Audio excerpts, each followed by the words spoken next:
Brazil's president has said that planet Earth can no longer sustain a development model based on intensive use of fossil fuels responsible for harmful emissions.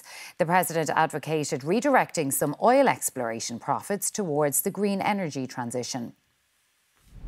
Day 2 of the COP30 Leaders Summit in Belém, and one of the big themes was the energy transition and renewables.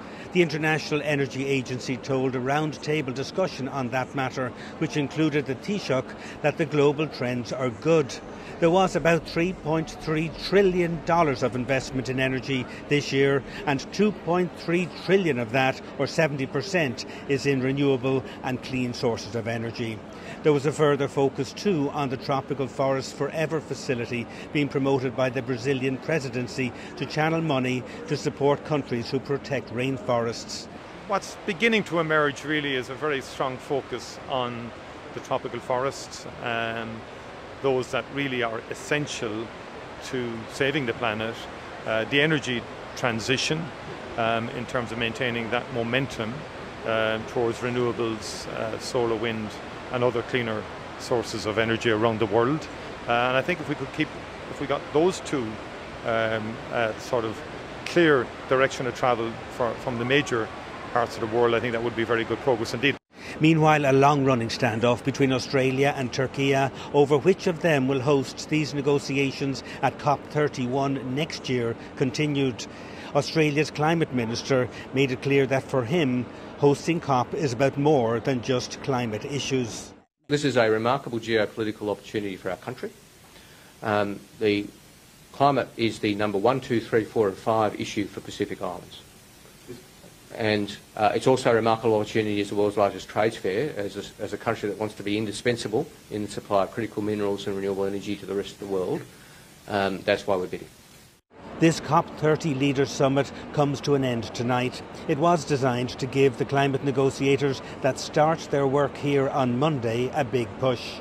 However, there is no question now that the absence of the world's 3 biggest climate polluters, America, China and India, from this summit has been sorely felt.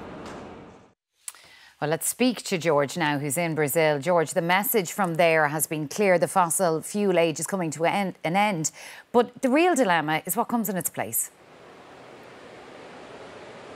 Yes, well, in terms of that message, it's a hard message to sell. There's a lot of division about the whole issue about the phasing out of fossil fuels. It's been a major thorn and fight over the last number of these COP negotiations, and there are still very large divisions. So the pressure will continue to be put on in relation to get some kind of deal, which copper fastens and furthers that pledge to begin to transition away from fossil fuels, which was announced, I think, at the Dubai summit there 2 years ago. But ultimately, there are huge divisions, and that's where it is. You get the leaders coming along and they'll say one thing or another thing, but the negotiations are going to be very tough over the next 2 weeks. The whole issue really about the Amazon looks as if it's got an important kind of lift, I think, from this particular Leaders Summit, particularly that notion that it connects for the first time in a real way the whole issue about climate change not just being only about fossil fuels, that it is really important to recognise that there are carbon sinks in the world, things which absorb the carbon that we emit into the atmosphere that causes all the climate change and the climate pollution damage that's there. And so this is one of the first times after, 30 years of negotiations, that whole issue of nature and biodiversity and its importance in terms of the equation of dealing with climate change has really been elevated by the Brazilian presidency.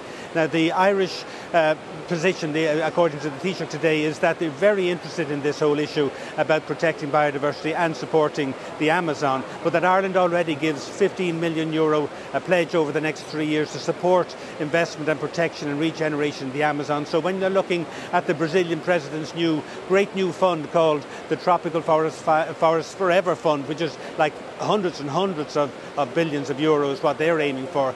Norway contributed to it, France contributed to it, the UK has decided not yet.